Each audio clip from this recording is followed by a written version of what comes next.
లూకా సువార్త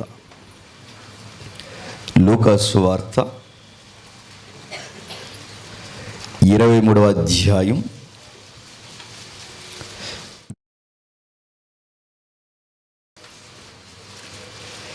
26వ వచనం నుండి, వారు ఆయనను తీసుకొని పోవచ్చుండగా పల్లెటూరు నుండి వచ్చుచున్న కురేనీయుడైన సీమోను అను ఒకనిని పట్టుకొని యేసు వెంట సిలువను మోయుటకు అతని మీద దానిని పెట్టిరి. గొప్ప జనసమూహమును ఆయనను గూర్చి రొమ్ము కొట్టుకొనుచు దుఃఖించుచున్న చాలామంది స్త్రీలను ఆయనను వెంబడించిరి. యేసుక్రీస్తు వారు వారి వైపు తిరిగి, యెరూషలేము కుమార్తెలారా, నా నిమిత్తము ఏడవకుడి, మీ నిమిత్తము మీ పిల్లల నిమిత్తము ఏడువుడి. ఇదిగో గొడ్రాండ్రును కనని గర్భములను పాలివ్వని స్థలములను ధన్యములైనవని చెప్పు దినములు వచ్చుచున్నవి. అప్పుడు మా మీద పడుడని పర్వతములతోనూ మమ్మును కప్పుడని కొండలతోనూ జనులు చెప్పుచాగుదురు. వారు పశ్చిమ్రానికి ఇలాగూ చేసిన ఎడల ఎండిన దానికి ఏమి చేయుదురో అని చెప్పాను. ఆగుదాం. జరిగిన ఒక చరిత్రతో ముడిపడిన సంగతిని డాక్టర్ లూకా గారు రాస్తున్నారు. అందరి దగ్గర బైబిల్ ఉన్నాయిగా. కొన్ని మాటలు మనకి క్రైస్తవ్యంలో అలవాటైపోయాయి. ఎంతగా అలవాటైపోయాయి అంటే దీన్ని తిరగేసి సినిమాలు అన్నారు. అమ్మలారా చెప్పండి, నా కోసం ఏడవకండి అని మొన్న ఒక ఆయన చనిపోయాడు. ఎవరన్నా అడగండి. మీరు ఏదైనా ఒక విషయాన్ని గమనించండి. వాడుకగా కొన్ని మాటలు డైలాగ్స్ పట్టినట్టు విశ్వాసులు కూడా పట్టేశారు. 2000 సంవత్సరాల క్రైస్తవ చరిత్రలో కొన్ని మాటలు బాగా సుపరిచితం మనకు. ఆ మాటల్లో ఒక మాట యెరూషలేము కుమార్తెలారా ఉన్నది తప్ప అమ్మలారా అమ్మమ్మలారా అని లేదు అక్కడ. సందర్భం మనం మిస్ అయిపోయామనుకోండి, అర్థము పూర్తిగా మిస్ అయిపోతాం. అర్థాలు కనుక మనం మిస్ చేసి మాట్లాడుకోవడం స్టార్ట్ చేసామనుకోండి, అదే దుర్బోధ అవుతుంది. దుర్బోధలు కొత్తగా ఏం పుట్టుకురావు. ఎలా పుట్టుకొస్తాయంటే, మనకు అనుకూలంగా ఎప్పుడైతే మాట్లాడేసుకోవడం స్టార్ట్ చేస్తామో అదే దుర్బోధ. దుర్బోధ అంటే అదే. ఇప్పటివరకు తమ్ముడు చెప్పాడుగా, సమర్థించుకునే బోధలు, పబ్లిక్లో ఫేమ్ నేమ్ కోసం ప్రజలకు అనుకూలమైన మనుషుల్ని పోగేసుకోవడానికి చేసేవి దుర్బోధలు. ఈరోజు మనం అనుకుంటున్నాం అందరూ చెప్పేది బైబిలే కదండి, తప్పేముందని. అంటే అందరూ బైబిలే చెప్తారు కానీ బైబిల్ ఉన్న అసలు చెప్పరు. అది గొడవ అక్కడ. అందరూ ఈ వాక్యాలే చదువుతారు, అందరూ మత్తయి అంటారు, లూకా అంటారు, మార్క్ అంటారు, యోహాన్ అంటారు. కానీ వాళ్ళు అన్నది అనరు, వాళ్ళు అనుకున్నది అంటారు, వాళ్ళకు తోచింది అంటారు. అలాంటి వక్ర భాష్యం చెప్పిన మాటల్లో ఒక మాటే, యేసు ప్రభు సిలువ వేయబడుతున్నప్పుడు ఆయన పలికిన మాటను వక్ర మార్గానికి తీసుకెళ్ళిపోయారు. అమ్మలారా నా కోసం ఏడవకండి అని అక్కడ అనలే. ఆయన స్పష్టముగా అన్నాడు. ఎవరు ఏడవద్దంటే జెరూసలేం సిటీలో ఉన్న ఉమెన్స్,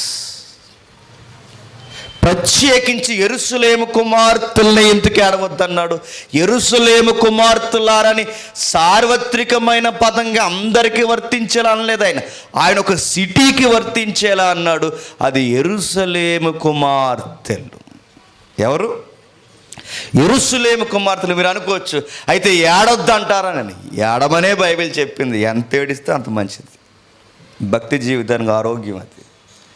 అయితే ఈ సందర్భాన్ని తీసుకుని మనం ఈ సందర్భాన్ని బట్టి ఏడుస్తున్నామంటే నో, బైబిల్ ఒప్పుకోదు.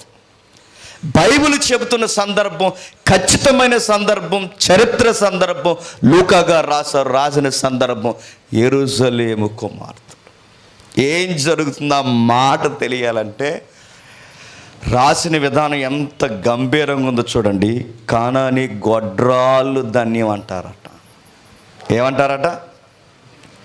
పిల్లలు కనే వాళ్ళని గొప్పోలంటే పిల్లలు కననోళ్ళే గొప్పోలని యెరూషలేం సిటీ మాట్లాడుకుంటుందట.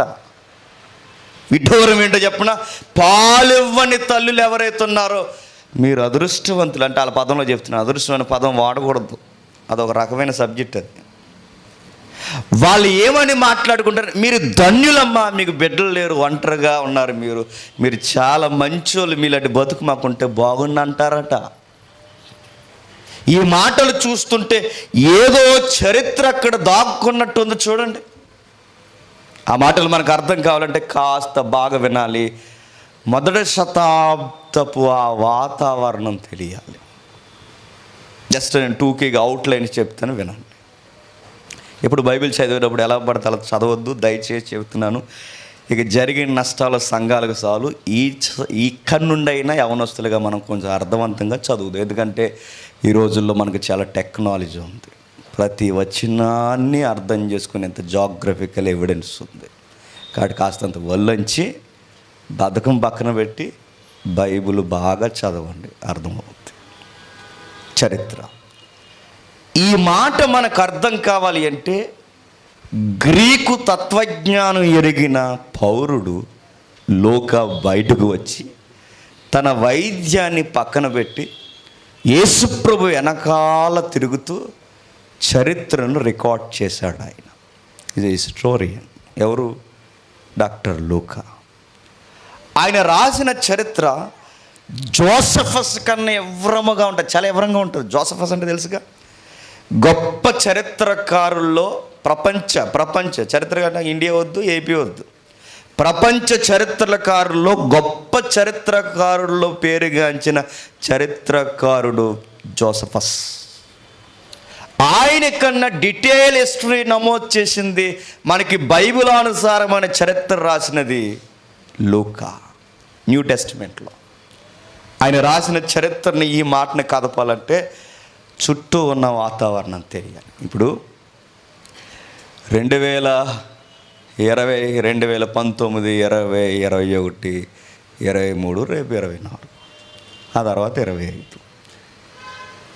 ఈ చరిత్రలో ఏం జరిగిందో తెలియాలంటే నీకు కరోనా అనే ఆ ఎఫెక్ట్ తెలియాలి. నా మాట మీకు అర్థమవుతున్నాయి లేదు? ఏంటి కరోనా అంటే? ఏం జరిగింది ప్రపంచం? ఈ బ్లాక్ ఇయర్స్ అని ప్రకటించుకుని, ఇది చీకటి సంవత్సరాలను ప్రకటించుకుని, ఎందుకంటే లక్షల మందిని దాన్ని పొట్టనెట్టుకుంది కరోనా. ఆ కరోనా అనే పదం నీకు అర్థం కావాలి అంటే ఆ పదం వెనకాల ఘోర కలి అనేక విలపించిన హృదయాల ఒత్తిడి నీకు తెలిస్తే ఈ సంవత్సరాల పరంపర నీకు తెలుస్తుంది. ఇది ఎంత హిస్టారికల్ ఎగ్జాంపులో సేమ్ ఇప్పుడు మనం చదివిన వచనాలు కూడా హృదయాలు విలయముతో నిండిపోయిన వచనాల పరంపర. మరలా మొదటి శతాబ్దం. ఏం జరుగుతుంది అక్కడ? జరుగుతున్న సందర్భం, తల్లులు ఏడుస్తున్నారట. అయ్యో రక్షకుడా, చనిపోతున్నా, రొట్టెలు పెట్టావు, మాకు తాగడానికి నీళ్ళు ఇచ్చావు, స్వస్థత కలిగించావు, జీవితానికి అర్థాన్ని చెప్పావు, అయ్యో రక్షకుడా నేను చంపేస్తున్నారని ఏడుస్తున్నప్పుడు, అమ్మా అసలుగా మీరు ఏడవలసినది దీని గురించి కాదు, మీరు ఏడాల్సింది దీని గురించి కాదమ్మా. ఒక ప్రమాదం మీకు పంచుంది, మీకు అర్థమవుతుందో లేదో, ఇది నాకు ప్రమాదం అని మీరు విలిపించకండి. అసలు ప్రమాదంలో మీ పిల్లలు ఎగిరిపోయే గడియలు దగ్గరలోనూ ఉన్నాయి, వాళ్ళ కోసం ఏడవండి. అర్థమవుతున్నాయి నా మాటలు? అసలు మీరు ఏడవలసిన కాడి అసలు ఈరోజు ఏదో నన్ను ఈడ్చుకెళ్ళిపోతుంటే సిలువేసేస్తుంటే మీరు అలా చూసి ఏడుస్తున్నారు. కానీ ఒకరోజు మీరు ఎలా ఉంటారు చెప్పనా? అసలు నన్ను చూసి మీరు ఏడుస్తున్నారు. ఒకరోజు కొండలు మెట్టల్లోనికి పోయి కొండల్లారా మీద పడిపోండి, ఈ క్రైసిస్ మేము భరించలేకపోతున్నామని చావునే తీయగా కోరుకునే రోజులు రాబోతున్నాయని భవిష్యత్తు చెప్పాడట ప్రభు. భవిష్యత్తు చెప్పిన వారిలో మనకు ఎవరు ఉన్నారు? ఎవరైనా బ్రహ్మం గారు. ఆయన అన్నారట, ఆ పువ్వులు ఇక్కడ కాస్తే ఈ పువ్వులు అక్కడ కాస్తే అలా పుడుతుంది ఇలా పుడుతుందని ఆయన ఎక్కడో చెప్పాడట. ఆ చెప్పినవి చింత చెట్టు కింద దాచేశారట. నాకు పెద్ద డౌటు, మరి ఆయన చింత చెట్టు కింద చెప్పినవన్నీ దాచేస్తే అవి బయటికి ఎప్పటికీ తీరినప్పుడు మరి ఎవడు చూసి చదివి ఇప్పుడు చెప్తున్నాడు? డౌటు. ఇలాగ అడిగితే మనమే పడి ఎడుతున్నారు. నేను అడుగుతున్నాను, ఆయన ఏం చెప్పాడు ఎప్పటికీ తెలియదు, మరి దాచేశారు అంటున్నారు. మరి దాచేసినవి ఎలా తెలిసినాయి? ఇది మన లోకల్ విషయం. ఇది మరొకడు ఉన్నాడు, వాడు ప్రపంచ జ్యోతిష్కుడు నోస్ట్రడామస్. ఆడేమన్నాడు తెలుసా? ఆ రోజుల్లోనే చెప్పేశాడట అమెరికాలో టవర్లు పడిపోతాయని. భలే కిట్టేస్తారండి. ఎవడ చెప్పినా కళ్ళబొల్లి మాటలు చెప్పారే తప్ప ఎవడ చెప్పినా వాస్తవమైన భవిష్యత్తును చెప్పలేడు. భవిష్యత్తు చెప్పేవారు ఒకే ఒక్కరు, దేవుడు. ఆయన చెప్పగలడు. భవిష్యత్తుని ఎవరు చెప్పలేరు. అప్పుడప్పుడు మనకి జ్యోతిష్యం చెప్పడానికి చిలక పలుకులను పట్టుకుని మన దగ్గరకు వచ్చి కష్టాల్లో బాధపడుతున్నావు కదూ అన్నాడు. ఎస్, నీకు ఎలా తెలిసింది? ఎవరికైనా కష్టాలు ఉంటాయి. ఇదో పెద్ద లాజిక్. చాలామంది అన్నారట ఈ మధ్యకాలం ఇటీవల నీకు పెళ్ళయ్యాక నీకు చాలా బాధలు వచ్చాయి. ఎవరికైనా పెళ్ళి అయితే వచ్చే అయ్యే. చూసారు, అందరికీ సార్వత్రికమైన పదాలు ఇవి. ఇది భవిష్యత్తు అనే పుట్టిపోయే బిడ్డ ఆడగాని మగగాని పుడతారంటే అది భవిష్యత్తు అంటారు. ఇద్దరులో ఎవరో ఒక మూడో వ్యక్తి పుట్టరు. ఇలాంటివి డొక్కి భవిష్యత్తులు కాదు, పక్కా జాగ్రఫికల్ ఎవిడెన్స్తో యేసుక్రీస్తు భవిష్యత్తుని పొంకాలుగా మాట్లాడితే ఫాలోవర్స్ లోక లాంటి వారు ఈ మరుగైన సంగతులు మరుగైపోవడానికి వీల్లేదు. భవిష్యత్తు తరాలు చదువుకోవాలని రికార్డ్ చేశారు. ఆ రికార్డ్స్ ఇప్పుడు మనం తిరగేస్తున్నాం. ఆ రికార్డ్ ఇప్పుడు మనం తిరగేస్తున్నప్పుడు మనకు అర్థమైనట్టే ఉండి అర్థం కాని మాట, ఏడుస్తున్న వారిని ఎందుకు ఏడవద్దు అంటున్నాడు, ఏడుస్తున్న వారిని ఎందుకు దగ్గరికి రావద్దు అంటున్నాడు, ఏడుస్తున్న వారిని ఏడవండి కానీ నా కోసం ఏడకండి, మీ పిల్లల కోసం ఏడవండి ఎందుకు చెప్పారంటే అందరూ ఏం చేశారు తెలుసా? దీన్ని పోలికగా పెట్టి పోలిక ప్రసంగాలు చెప్పేశారు. మరి తెలుగులకి ఎలా వచ్చిందో తెలియదని ప్రతి పోలికెట్టేస్తారండి. అంతలో అబ్రహాము ఆరాను నుండి బయలుదేరగానే ఆరాన్ అంటే ఏడు తెలుసు మీకు? ఆరాన్ అంటే ఏడు తెలుసు? ఆరాన్ అంటే ఆరాన్, ఇంకేం లేదు ఇంకా అక్కడ. పోలికలొద్దు. ఇశ్రాయేలు యోర్దాను దాటగా ఓ బిడ్డ యోర్దాన్ అంటే యోర్దానే, ఇంకేమి లేదు ఇక. ఎలా ఉన్నది అలా అర్థం చేసుకుందాం, ఎలా ఉన్నది దాన్ని అలా అర్థం. ఆత్మీయత అనే పేరుతో కొత్త అర్థాలు ఎతికి బైబిల్ వ్యాఖ్యానం కూని చేయడం ఘోరమైన పాపం. కొన్ని అర్థాలు అలాగే ఉంటాయి, ఆత్మీయ అర్థాలు ఉన్నాయి బైబిల్, అవి తీసుకోండి కాదంటలేదు. ఆత్మీయమైన పలుకులు ఉన్నాయి, ఇవి తీసుకోండి కాదు. కానీ చరిత్రతో ముడిపడిన వాటిలో కూడా ఆత్మీయతని చొప్పించేసి వాటిలో లేనిపోనివన్నీ తగిలిస్తే ఏమవుద్దండి? బైబిల్ వక్ర భాష్యం అవుద్ది. అందుకే బైబిల్ కూడా అబద్ధాల పొట్టని ఆడి ఈడు పనికిమాలినోడు వాగడానికి కారణం ఏంటి? మనం తోసినేని చెప్పాం కాబట్టి వాళ్ళు అంటున్నారు. హిస్టరీ చెప్పండి, బైబిల్ ఉన్న ఎవిడెన్స్, బైబిల్లో ఉన్న ఖచ్చితమైన ఆ సాక్ష్యాలు, బైబిల్లో ఉన్న ఆ ఖచ్చితమైన వ్యాఖ్యానం చెప్పండి. ఎవరు మాట్లాడడానికి సరిపోరు. అందుకే ఇప్పుడు మనం అర్థం చేసుకుందాం మొదటి శతాబ్దపు వాతావరణం. ఏం జరుగుతుంది? మొదటి శతాబ్దపు వాతావరణం, ఆయనను తీసుకుని వెళ్ళిపోతున్న సీన్ ఇక్కడ కనబడుతుంది. సుమారు 120 కేజీలు బరువు ఉండొచ్చట. 80 నుంచి 120 కేజీలు బరువు పశ్చిమరాను. ఇంత బరువు, 2 మనుషుల బరువుని యేసుక్రీస్తు వారి మీదకి ఎత్తేసారట. ఈ టైంలో వెళుతున్నప్పుడు ఆ టైంలో టాక్స్ రిలీజ్ చేస్తున్నాం. ఆ టైంలో మాట్లాడడం సామాన్యుల వల్ల నవ్వే పని అండి. ఇప్పుడు ఆ మెట్ల మీద బకెట్ నీళ్ళు, ఒక 2 బకెట్లు ఇలా పైకి తెమ్మన్నప్పుడు మీకు ఎవడ డిస్కషన్ మధ్యలో పెట్టాడు అనుకోండి, ఏమంటారు? బకెట్ కాలు మీద ఎక్కడ దిగిన పడేస్తారు మీరు. కష్టం బరువుల మీద ఉన్నప్పుడు, ఒత్తిడి మీద ఉన్నప్పుడు మాట్లాడలే. కానీ ప్రభువు మాట్లాడుతున్నాడంటే నేను అనుకుంటానండి, ఆయన అంత ఒత్తిడి మధ్య మాట్లాడుతున్నాడట. అది ఎంత ఇంపార్టెంట్ కరెంట్ న్యూస్ అయి ఉంటుందో ఒకసారి మీరు అబ్జర్వ్ చేయండి. చనిపోయే టైంలో కూడా భారభరితమైన బరువు భుజాల మీద ఉన్నప్పుడు కూడా ఈయన మాట్లాడుతున్నాడంటే అది ఎంత ఎంత ఎంత అత్యవసరమైన ప్రకటన అయితే ఆయన మాట్లాడతాడు. అలాంటి దాన్ని సింపుల్గా అమ్మలారా అని సరిపెట్టేస్తే అది సబ అని నేను అనుకోను. అది ఎంతో చరిత్రతో ముడిపడిన పదం. చరిత్రలో యేసుప్రభు వారు ఈ మాట అనడానికి ముందస్తుగా ఆ మొదటి శతాబ్దంలో జరుగుతున్న వాతావరణం మరలా చెప్తున్నాను. అకాల మరణాలు జరుగుతున్నాయట. ఏ మరణాలు? అకాల మరణాలు. అకాల మరణాలు అంటే కాలానికి ముందే ఎగిరిపోవడం, చిన్న వయసులోనే చనిపోవడం. అకాల మరణం అంటే బారెడు కాలం బతకాల్సిన యవనస్తులు 25 ఏళ్ళకి ఎగిరిపోవడం. ఆ మరణాల లిస్టు మీరు బైబిల్ని ఒక కూర్పులోనికి ఒక క్రమానుగతంగా తీసుకురండి. మీకు ఐడియా ఉంటే, సువార్తల మీద అవగాహన ఉంటే నేను కొన్ని పదాలు చెప్తాను. టక్ టక్ అని మీ మైండ్లోకి రాగలిగితే మీకు ఈజీగా అర్థమవుతుంది. అకాల మరణాల్లో ముందస్తుగా చనిపోయింది ఎవరో తెలుసా? చిన్న పిల్లలు చనిపోయారట. ఎవరు చనిపోయారు? యేసుప్రభు వారికి ఈ శిలువ బలియాగం జరుగుతున్న టైంలో సిచ్యువేషనల్ థింకింగ్ ఏం జరుగుతుంది అక్కడని ఒకవేళ నువ్వు గెస్ చేయగలిగితే, చిన్నపిల్లలు. ఎలాంటి చిన్నపిల్లలు? మీకు బైబిల్లో ఎవిడెన్స్ ఉంటుంది. యాయీరు కూతురు చచ్చిపోయిందట. యాయీరు కూతురు ఎంతని బైబిల్ రికార్డులో ఉంది. ఎందుకు ఆయన ఎవరని అడుగుతారా? యాయీరు కూతురు ఒక శతాధిపతి, క్షమించండి, ఒక సమాజ మందిరపు అధికారి. ఒక సమాజ మందిరపు అధికారి, ఒక ఆడపిల్ల 12 సంవత్సరాల అమ్మాయి చచ్చిపోయిందట. 12 సంవత్సరాల అమ్మాయి చనిపోవడం. ఏ ప్రాబ్లం వచ్చింది? రోడ్డు యాక్సిడెంట్లు లేవు. రోడ్లు పోగొక యాక్సిడెంట్లో చచ్చిపోలేదు ఆవిడ ఎలా చనిపోయింది? ఆ రోజంత వాహనాల ఒత్తిడి లేదు. ఎలా చనిపోయి? అంత చిన్నపిల్ల ఎలా చనిపోయింది?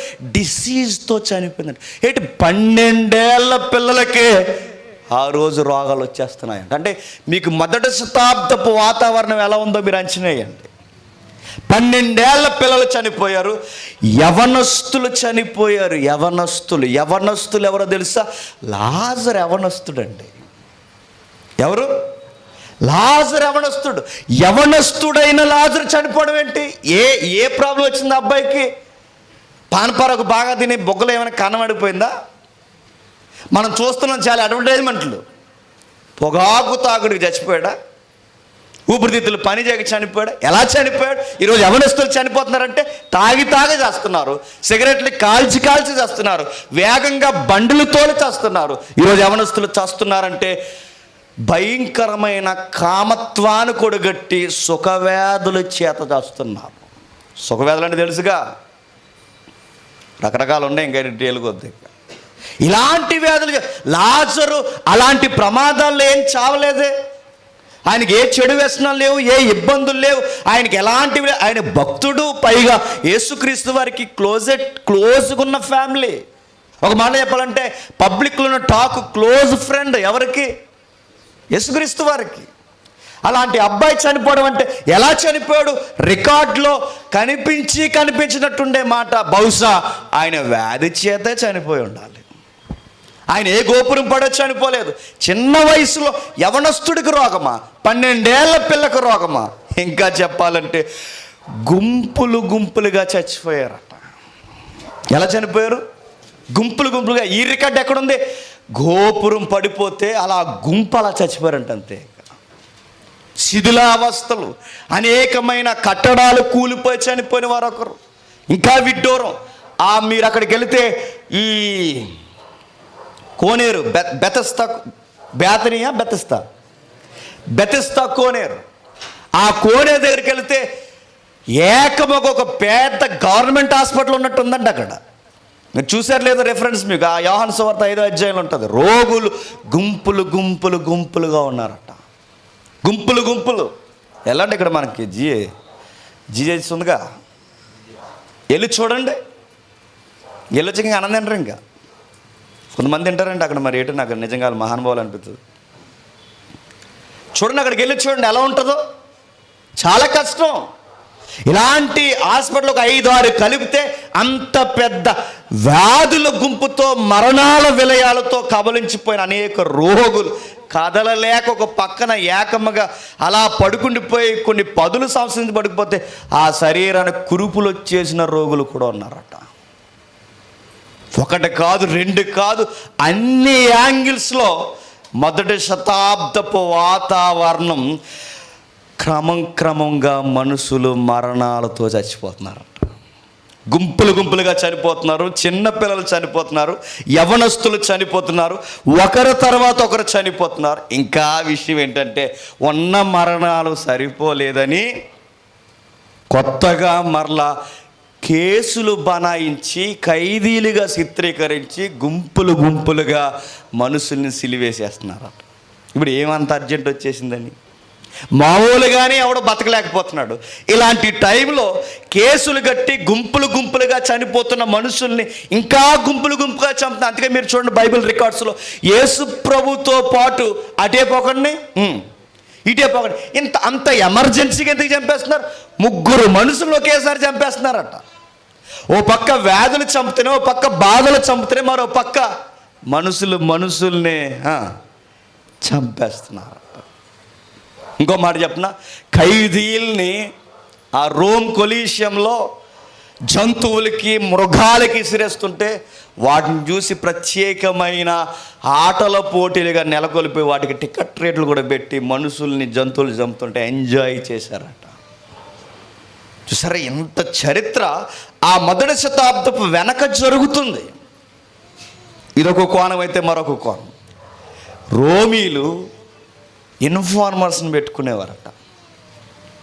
సూపర్ సెల్స్ అంటారు తెలుసుగా, అలాంటి వారిని పెట్టుకుని ఇన్ఫర్మేషన్ తీసుకున్నారు. ఎవరి దగ్గర నుంచి? రోమీలు అంటే కేంద్ర స్థాయిలో కేంద్ర ప్రభుత్వంగా వాళ్ళు పరిపాలిస్తున్నారు. రోమీలు వాళ్ళు పరిపాలిస్తున్న టైంలో యూదుల్ని పట్టుకోవడానికి యూదుల్లో నుండే ఇన్ఫార్మర్స్ని రెడీ చేశారట. వాళ్ళు రెడీ చేస్తే, అయ్యా ఆడు అలా చేస్తున్నాడు, వీడు ఎలా చేస్తున్నాడు, ప్రజలను పోగేస్తున్నాడని తమ వారి కోసం తామే వెళ్ళి ప్రభుత్వానికి అప్పగిస్తే, వాళ్ళు అప్పగించిన వెంటనే వాళ్ళు చేసే ఘోరమైన పనులకి, ఆ పనిష్మెంట్లకి, అయ్యో చేతులారా నా వారినే నేను చంపేసుకుంటున్నానని పశ్చాత్తాపంతో అటు వాళ్ళు చనిపోతుండగా దానిని చూసి వీడు కూడా నా వల్లే చనిపోతున్నారని ఆత్మహత్యలు చేసుకుని చనిపోయారట. అందులో ఒకడు ఇస్కరియోతు యోధ. అటు పరిసయ్యులకి, శాస్త్రులకి, అటు రోమా సైనికులకి వాడు ఇన్ఫార్మర్. వాడు లోకల్లో ఉన్న వాడు ప్రభుత్వానికి, ఇటు పరిసయ్యులు, శాస్త్రులకి, ప్రజల అధిపతులకి కొమ్ము కాస్తున్న ఒక మధ్యవర్తిత్వం చేస్తున్న ఒక దొంగీడు. వీడు ఎందుకు చనిపోయాడంటే, ప్రభువు నా చేతులారా అప్పగించానన్న పశ్చాత్తాపం అనలేము దాన్ని, ఒక గిల్ట్ ఫీలింగ్తో సూసైడ్ చేసుకుని చచ్చిపోయి. ఇలాంటి కేసులు చాలా ఉన్నాయి మొదటి శతాబ్దంలో. ఇలా 1 కాదు, 2 కాదు, మరికొంతమంది ఆకలితో చచ్చిపోతే మరికొంతమంది అనారోగ్యంతో చనిపోతున్నారు. ఈ చావుల మధ్య, ఈ బెడదల మధ్య సావులను అదుపు చేసి, రోగాలను అదుపు చేసి, బాధలను అదుపు చేసి, ఆకలి దప్పులు ఉన్న వారికి అన్నం పెట్టి ఆదుకొని ఒంటరైన వారిని నిలబెడుతున్న ఆ ఒక్క ఆధారం మీద 70 నుంచి 80 నుంచి 120 కేజీలు మ్రాను వాళ్ళ ఆధారం అనుకున్న మనిషి మీద వేసేసారట. అంతకు గల్లు నేడుస్తున్నారు. అర్థమవుతుందా చరిత్ర? ఎప్పుడైతే ఈ వాతావరణం, అంటే చిన్నపిల్లలు చనిపోతే యాయిరు కూతుర్ని బతికించాడు, యవనస్తుడు చనిపోతే ఆ లాజర్ని బతికించాడు, ఆ కానాను ఊర్లో ఆ పెళ్లి విషయంలో వారికి ఇబ్బంది కలిగితే ఆ పెళ్లిని అందంగా మార్చేశాడు, లేమిలో ఉన్న వారిని ఆదరిస్తున్నాడు. ఒక యవనస్తుడైన వాడు చనిపోతే ఆ తల్లి ఒంటరి అయిపోయిందని ఆ పాడిని ముట్టి ఆ పాడి మీద యవనస్తుని లేపి, తల్లి ఇంకా బాధపడకు, నీ కొడుకుని తీసుకుని ఆ అబ్బాయిని కూడా బతికించేశాడు. చనిపోయిన వారిని బతికిస్తున్నారు, చనిపోయి గోపురం పడిపోయి ఏడుస్తున్న వారిని సమర్థిస్తూ బాధపడకండి మీరు పాపులే అన్నాడు. ఇలా 1 కాదు, అన్ని యాంగిల్స్లో ఆయన వాడిన మాట ఏంటంటే ఆయన పేరు ఆదరణకర్త. ఆయన నిజంగానే ఆదరించాడు. ఆయన పరిశుద్ధాత్ముడికున్న ఆదరణకర్త అన్న పేరు ఈయన కూడా ఆదరణకర్తే. ఆయన అందరినీ ఆదరించాడు, చక్కగా ఆదరించాడు. ఇప్పుడు ఆదరణని ఏదైతే ఫీల్ అవుతున్నారో ఆ ఆదరణ మీద ఇప్పుడు మ్రానడిపోయింది. వెళ్ళిపోతున్నారు, తీసుకెళ్ళిపోతున్నారు, ఏడుస్తున్నారు, గగ్గోలు పెడుతున్నారు. అయ్యో ఇలా జరుగుతుందేటని ఏడుస్తున్న టైంలో యేసుక్రీస్తు వారు అన్నారట, దీనికే మీరు ఇలా ఏడిచేస్తున్నారే, అకాలంలో నన్ను చంపేస్తున్నందుకు మీరు ఎంత కంగారు అయిపోతున్నారే, ఈ అలజడికే మీరు ఇలా అయిపోతే ఒక్కసారి భూమి అలా అలా కదిలిపోయినంత ఒత్తిడి ఈ పట్టణానికి రాబోతుందని మర్చిపోకండి అన్నాడట. చరిత్ర. మరో మాట, ఏడుపుల మధ్య ఏడుస్తూ, బాధల మధ్య బాధలు పడుతూ, నిట్టూర్పుల మధ్య నిట్టూరు పిలిచి విలపించే హృదయాల్ని ఏం చేయాలో తెలియక కొందరు మత పెద్దలు, పరిసయ్యులు, శాస్త్రులు యేసుప్రభుని అంగీకరించలేక కొన్ని ఆచారాలు కనిపెట్టారట. వాళ్ళు ఆ ఆచారాలు ఏంటో తెలుసా?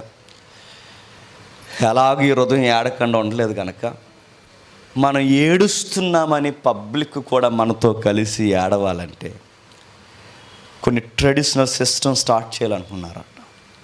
ఆ సిస్టమ్ ఏంటంటే, ఎవడైనా చనిపోతేనట వెనకాల బీజిఎంలు పెట్టమన్నారట. బీజిఎం అని తెలుసుగా, బ్యాక్గ్రౌండ్ మ్యూజిక్. ఆ బ్యాక్గ్రౌండ్ మ్యూజిక్ అని చెప్పిన పిల్లను గ్రోవులు తెలుసుగా. 9వ అధ్యాయం 23లో ఉంటుంది మత్తయి సువార్త. చూస్తారు ఒకసారి? చూద్దాం ఒకసారి. మత్తయి సువార్త 9వ అధ్యాయం 23వ వచనం.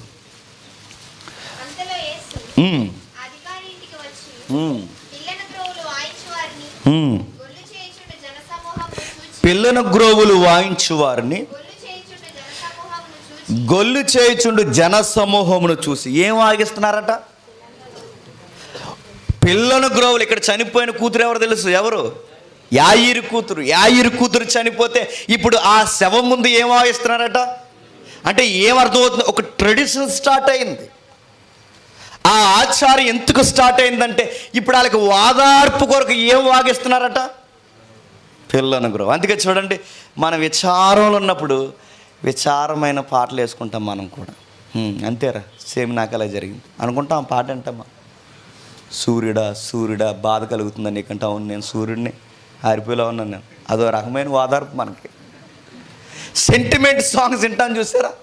ఆ మాటలు మనకి ఎలా ఉంటాయి అనుకున్నారు? అవి వాదార్పు సాంగ్. ఈ సిస్టమ్ ఈ రోజుది కాదు. ఏడ్చే వాళ్ళ దగ్గర ఏడుపు పాటలు, నవ్వే వాళ్ళ దగ్గర నవ్వు పాటలు. ఈ సిస్టమ్ జూయిష్ పీపుల్స్లో ఉండేదట. వాళ్ళు పుట్టించారు. ఇదిగో పిల్లను గ్రోవులు. ఎందుకు వాగిస్తున్నారు పిల్లను గ్రోవులు అంటే? వాదార్పు. బయటికి మేము ఏడుస్తున్నామన్న ఒక సంకేతం బయటకు చూపిస్తున్నారు. మనకు కూడా ట్రెడిషన్ ఉంది కదండి. మన పెద్దోళ్ళు ఏడిస్తే ఒక సిస్టమ్ ఉండేది. ఇప్పుడు ఏడిచినందుకు ఒక సిస్టమ్ లేదు, పాడు లేదు. పెద్దోళ్ళు ఏడిస్తే ఎప్పుడైనా చూడండి, పెద్దోళ్ళు ఏడిస్తే ఒక సిస్టమేటిక్గా ఏడుస్తారు వాళ్ళు. ఎప్పుడైనా గమనించండి, వాళ్ళు ఏడిచినప్పుడు ఒక అర్థం ఉంటుంది, ఓ రాగం ఉంటుంది.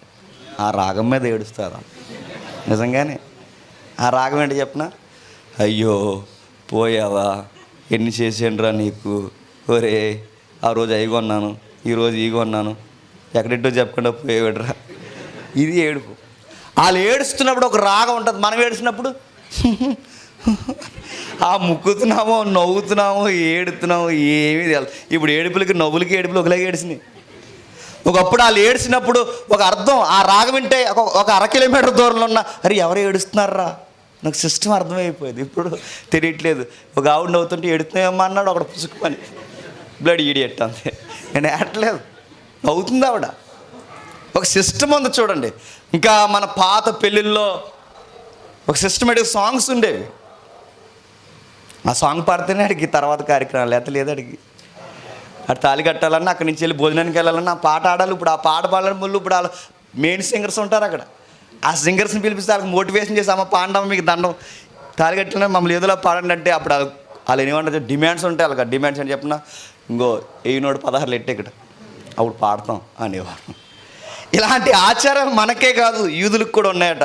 ఎందుకు పెట్టుకున్నారు ఇవన్నీ అంటే వాళ్ళు పెట్టుకున్న ఆచారాలు కనీసం మనసుకి మనుషుల నుంచి అయినా ఓదార్పు రావట్లేదు. ఈ మనసుకి కనీసం ఆ ఫ్లూట్ సౌండ్ లైన్ ఎత్తుక్కుందాం. పిల్లన గ్రో అంటే ఫ్లూట్లో అదొక ఫ్లూట్. అది దానిని బట్టి అయినా కనీసం మనం ఓదార్పు పొందాం. ఆ ఫ్లూట్ సౌండ్ అయినా మనకు ఫీల్ ఏమన్నా ఇస్తుందేమని ఒక ట్రెడిషన్ పుట్టించుకొచ్చారట. నెక్స్ట్ ఇంకేం పుట్టించారయ్యా అంటే ఊరంతా వచ్చి ఇంటి ముందు కూర్చుని ఏడడం కూడా స్టార్ట్ చేశారట. లూకాసు సువార్త 7వ అధ్యాయం 12వ వచనంలో చూడండి. లూకాసు సువార్త 7వ అధ్యాయం 12వ వచనం. లూకాసు సువార్త 7వ అధ్యాయం 12వ వచనం. ఆయన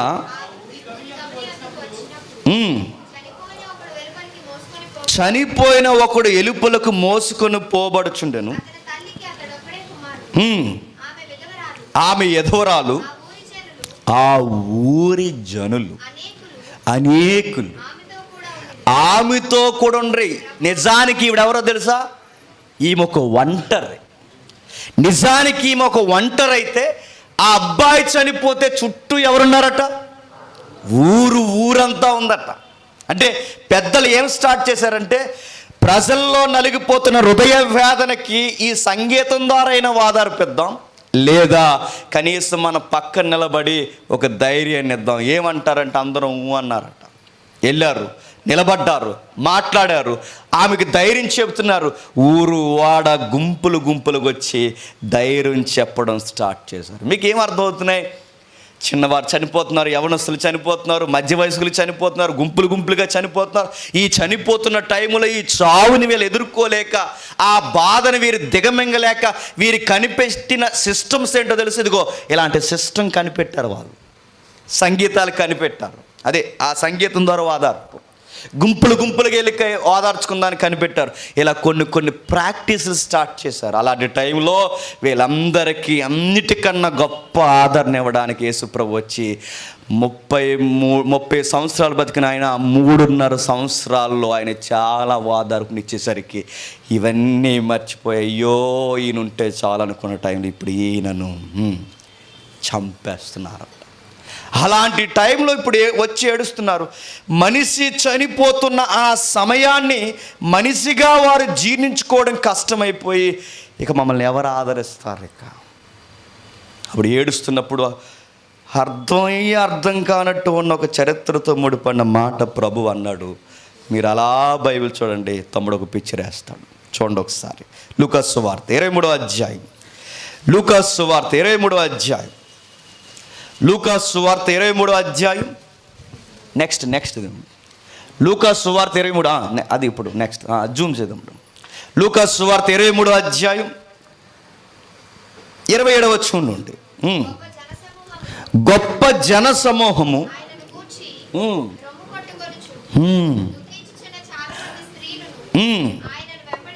చాలా మంది స్త్రీలు ఆయనను వెంబడించారు. ఇప్పుడు జాగ్రత్తగా ఇమేజ్ అబ్జర్వ్ చేయండి. అందులో మీరు జాగ్రత్తగా చూడండి, స్త్రీలు కనబడుతున్నారు. ఒక లేడీ తన పై వస్త్రము ఊడిపోయి తను కదలలేక తన ఎనర్జీ లెవెల్స్ అన్నీ దిగిపోతే ఇక ఏమీ చేయలేక చంపితే చంపనరా అన్నట్టు దిగేలుగా ఒక రాతి మీద కూర్చుండిపోయిన ఒక యవనస్తురాల్ని చూడండి. ఆల్రెడీ ఎవడో ఒకడు పైనుండి వాడు అజిమాయిసి చూడండి. అప్పటికే దెబ్బతిన్న ఆ మరొక తల్లి చిత్రవద చూడండి. ఇక్కడ స్త్రీలు ఎలా నలిగిపోతున్నారో చూడండి. జరుగుతున్న విషయం అంటే యేసుప్రభు వారు ఎందుకు ఏడవద్దు, అసలు ఈ ఏడుపు ఎందుకు వద్దు అన్నాడంటే మీకు అసలు ఏడుపు ఒకటి ఉంది. అది జెరూసలేంలోనే ఉంది. ఆ యెరూషలేములో రాబోతున్న ఏడుపు అది మామూలుది కాదు. మిమ్మల్ని తినేస్తుంది, అది మిమ్మల్ని తినేస్తుంది. ఫస్ట్ ఇమేజ్కి వెళ్దాం. ఇమేజ్కి చూడండి ఒకసారి, జూమ్ చేయండి. ఏం కనిపిస్తుంది? యెరూషలేం సిటీ. అది వచ్చు క్రీస్తు శకం 70. అది క్రీస్తు శకం 70లో జరుగుతున్న ఒక ఘోరమైన కలి. సుమారు అంచనా ప్రకారం అది ఏప్రిల్ సెప్టెంబర్ నెల అని అంచనా వేస్తారు. పైగా అది చూస్తున్నది ఖచ్చితమైన ఒకవేళ లెక్కే మీరు అడిగితే అది అచ్చు క్రీస్తు శకం 70వ సంవత్సరంలో టైటస్ అనేవాడు పెట్టిన ఘోర కలి. వాడు చేస్తున్న ఘోరకాలు ఏంటో తెలుసు. ఇదిగో యెరూషలేము పట్టణంలో వాడు దండయాత్రలు స్టార్ట్ చేశాడట. అక్కడ మూక కనబడుతుంది చూడండి. కవాతులు చేస్తూ వారు అనేక మంది రౌతులు, రథాలు, గుర్రాలు వేసుకొని యెరూషలేము మీదకి దండయాత్ర ప్రారంభించారు. యెరూషలేము అనే దానికి ఒక చరిత్ర ఉంది. ఆ యెరూషలేము ఎప్పుడో పురాతనమైన వారు రాజు దావీదు సంపాదించిన దైవికమైన ఆస్తి యెరూషలేము. ఆ పురాతనమైన ఆస్తిని వారు చాలా బంగారంలా కాపాడుకుంటూ వస్తున్నారు. అందులో ముఖ్యంగా ఏ ప్రజలు నివసిస్తారంటే యూదులు, ఇశ్రాయేలీయులు. వారి మీద అజిమాయిషీ చేయడానికి అప్పటి వరకు మెల్లగా కొనసాగుతున్న ప్రభుత్వం టైటస్ అన్నవాడు వచ్చేసరికి 70లో చేసిన పని ఏంటంటే, ఈ పనికి మాలిన్యమైన ఈ నాసిరకమైన మనుషుల్ని మన పట్టణాల్లో మనం బతికినవడం ఏంటని వీళ్ళ పట్టణం వాడి పట్టణం అనుకుని పట్టణాన్ని కైవసం చేసుకోవడానికి వాడు అగ్గి చేత తగలెట్టడం స్టార్ట్ చేశాడు. ఇది అచ్చు 70లో జరుగుతుంది. ఇది అచ్చు 70లో ఎప్పుడైతే జరుగుతుందో, ఆ 70లో ఆ విషయం జరుగుతున్నప్పుడు యేసుప్రభువుని ఎప్పుడు చంపేస్తున్నారు? అప్పటికే 25 ఏళ్ళు 30 ఏళ్ళు ముందు చంపేస్తున్నారు. అంటే ఈయన 25 ఏళ్ళు 30 ఏళ్ళ తర్వాత ఏం జరగబోతుందో ఆ సంగతిని వారికి చెబుతూ, అసలు విషయం ఒకటి ఉందమ్మా, అది మీరు గ్రహించకుండా ఇప్పుడు ఈ సంగతి కోసం ఏడుస్తున్నారు. ఆ రోజు పరిస్థితి ఎంత ఘోరంగా ఉంటుందంటే చెబుతున్నాడు. ఇప్పుడు చూడండి, ఇదిగో కనని గొడ్రాలు గొప్పదంటారు. ఎందుకు కనని గొడ్రాలు గొప్పదంటారు? ఆ అగ్ని తాకిడికి ఆ రోజు మనుషులు ఏం చేస్తారో తెలుసా? ఈ యెరూషలేము కుమార్తెల గర్భాల్లో కత్తిలెట్టి చీరి పిల్లల్ని బయటికి తీసేస్తారు. మీ పిల్లల్ని బండలకేసి కొడతారు. మీ రొమ్ముల పాలు తాగుతున్న మీ పిల్లలను వారు కనబడుతుండగానే వారు అగ్నిలోనికి ఆహుతి చేసేస్తారు. ఆ రోజు మీరు అనుకుంటారు, అయ్యో ఈ బిడ్డ నా కళ్ళ ముందు చనిపోయే కన్నా నా బిడ్డ పుట్టకపోతేనే బాగుండని, నేను గొడ్రాలుగానే ఉండిపోతే బాగుండని ఆ రోజు మీరు అనుకుంటారమ్మా అన్నాడు. 70లో ఒక విపత్తు జరగబోతుందమ్మా, ప్రమాదం జరగబోతుంది.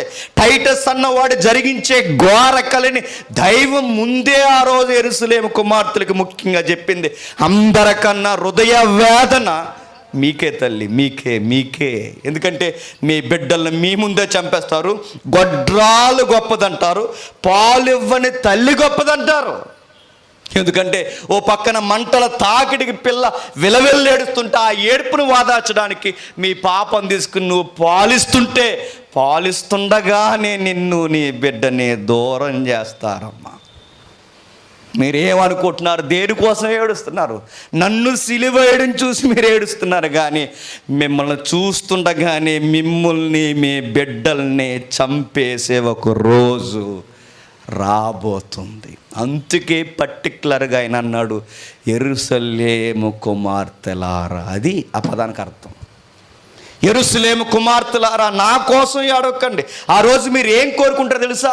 ఈ మంటల్లో సగం కాలని దేహంతో విలవిల్లాడిపోయే కన్నా, మీ కుమార్తెల సావులు మీరే కళ్ళ ముందు చూసే కన్నా, పూర్తిగా చావలేక బతకలేక మీ వస్త్రాలు తీసివేసి వారు చేస్తున్న ఘోరమైన అవమానాలు భరించే కన్నా మీరేమనుకుంటారు చెప్పనా? అయ్యో మెట్టల్లారా, అయ్యో గుట్టల్లారా, అయ్యో కొండల్లారా, వచ్చి మీరైనా మమ్మల్ని చంపేయండి లేదా దాసేయండి అని మీరు ప్రకృతికి మొరపెట్టుకుంటారు. ప్రమాదం ఉందమ్మా. నా ప్రమాదాన్ని చూసే మీరు ఏడుస్తున్నారు, కానీ మీకు మీ పిల్లలకి ప్రమాదం ఉందన్న సంగతి ముందు గ్రహించండి అమ్మా అన్నాడు. ఎంత వాస్తవాన్ని లూకా గారు రాశారో చూడండి, ఎంత వాస్తవాన్ని రాశారు. ఇప్పుడు చదవండి 29. ఇదిగో గొడ్రాండును కనని గర్భమును పాలియని స్థలములను ధన్యములైనవని చెప్పు దినములు వచ్చుచున్నవి. ఎప్పుడు వచ్చుచున్నవి? 70లో వచ్చుచున్నవి. ఇంక ఇప్పుడు రావు, అయిపోయినాయి. 70లో వచ్చుచున్నవి. అప్పటికి ఇంకా రాలేదు. 25 30 ఏళ్ళలో లేదా 20 ఏళ్ళలో వచ్చుచున్నవి. జరగబోతుందమ్మా. ఆ ప్రమాదాన్ని మనసులో పెట్టుకోండి తల్లిలారా. అప్పుడు మా మీద పౌడని పర్వతములతోనూ మమ్మను కప్పుడని కొండలతోనూ జనులు చెప్పు సాగదురు. మమ్మల్ని దాయన్నా దాయండి, లేదా మీలో దాచేసుకోండి, మొత్తం మీద మమ్మల్ని కనబడకుండా చేసేయండి. ఎంత ఘోరం అనుకుంటున్నారు. కరోనాకే విలవిల్లాడిపోయామే, కరోనాకే రొంప దొగ్గొచ్చేసరికి దండాలు పెట్టేశామే. ఇది కరోనా కన్నా దారుణం. ఆ రోజుల్లో లక్షల మంది, లక్షలండి ఆ రోజుల్లో లక్షల మంది చనిపోయారు. ఎంత ఘోరంగా ఉంటుంటుంది చూడండి. ఈదులోకి వెళ్ళినా, ఆ ఇంట్లోకి వెళ్ళినా శవం లేని ఈదు లేదు, శవం లేని ఇల్లు లేదు. ఇప్పుడు వరకు ఏదో రోగాల చేత చనిపోతున్నారు, బాధల చేత చనిపోతున్నారు, ఆకలి చేత చనిపోతున్నారు అనుకుంటున్నారే. ఇంతకన్నా ఘోరం ఏంటి చెప్తున్నా? అసలు రోగాలొద్దు, బాధలొద్దు, మొత్తం అందరూ ఒకరోజు చచ్చిపోతారు. ఎవరు మిగులుతారో తెలియదు, ఎవరు ఎగిరిపోతారో తెలియదు. చరిత్రలో ఘోరమైన ఓచకోత జరగబోతుంది. ఈ రోమీలు మిమ్మల్ని చంపేసే దినములు రాబోతున్నాయి. ఇబ్బంది పెట్టే మాట 31. పచ్చిమ్రానికే ఇలాగ చేసిన ఎడల ఎండిన దానికి ఇంకేం చేస్తారు అంటే ఏంటి? పచ్చిమ్రాన్ అంటే ఆయన భుజాల మీద ఉన్న మురాను కాదు. పచ్చిమ్రానికి ఇలా చేశారంటే దాని అర్థం ఏంటో తెలుసా? పచ్చిమ్రానికి అంటే పచ్చిగున్న ఈ ఇశ్రాయేలు ఇప్పుడే కాస్త ఊపిరి తీసుకుంటుందన్న ఈ ఇశ్రాయేలుకే ఇప్పుడు ఇలా చేస్తున్నారంటే రేపొద్దున్న మీరు మెరుగైన జీవితాల్లోకి వస్తే ఇంక మిమ్మల్ని ఏం చేస్తారో. పచ్చగా ఉన్నారు, బాగున్నారు, కాస్తంత ఏదో అప్పుడప్పుడు అక్కడక్కడ అందరూ చనిపోతున్నా, అక్కడక్కడ అలా చనిపోతున్నా, కాస్తంత బాగానే ఉన్నారు. ఇప్పుడు ఎలా ఉన్న ఈ పచ్చదనమే వీరు తట్టుకోలేక ఎలా చేస్తున్నారంటే ఎండిన స్థితి వస్తే, అంటే స్థిరపడిన స్థితి వస్తే మిమ్మల్ని ఏం చేస్తారు? మిమ్మల్ని చంపేస్తారు తల్లి. ఆ మాటలు ఆయన మనసులో పెట్టుకుని ఇంత బరువైన భుజాల మీద ఉన్న, ఇంత బరువైన మోస్తున్న, ఎందుకంత ఎమర్జెన్సీ న్యూస్ లాగా అని చెబుతున్నాడంటే ఇది నిజముగానే అది తెలియాల్సిన వార్త. ఎందుకంటే ఆయన చెప్పకపోతే ఎవరు చెప్పలేరు. జాగ్రత్త పడండి. ఎలా జాగ్రత్త పడాలి? గొప్ప జనసమూహం ఆయన గూర్చి రొమ్ము కొట్టుకొనొచ్చు, దుఃఖపడుచు చాలామంది స్త్రీలు రొమ్ములు కొట్టుకుంటున్నారట. ఈరోజు నన్ను చూసి రొమ్ము కొడుతున్నారు. ఆ రోజు మీ పిల్లల్ని చూసి మీరే రొమ్ము కొట్టుకుంటారు. ఈరోజు నా బాధను చూసి రొమ్ము కొట్టుకుంటున్నారు. ఆ రోజు మిమ్మల్ని మీరే చూసి రొమ్ము కొట్టుకుంటారు. అందుకే యేసు వారు వైపు తిరిగి యెరూషలేము కుమార్తెలారా, గలిలయ కుమార్తెలారా, కానాను కుమార్తెలారా, లేకపోతే ఆ పైనున్న ఎవరో సమరయ కుమార్తెలా అని పర్టికులర్గా ఆ మాట అనలేదు ఆయన, పక్కా అన్న మాట, యెరూషలేము కుమార్తెలారా నా నిమిత్తం ఏడవకండి. నా నిమిత్తం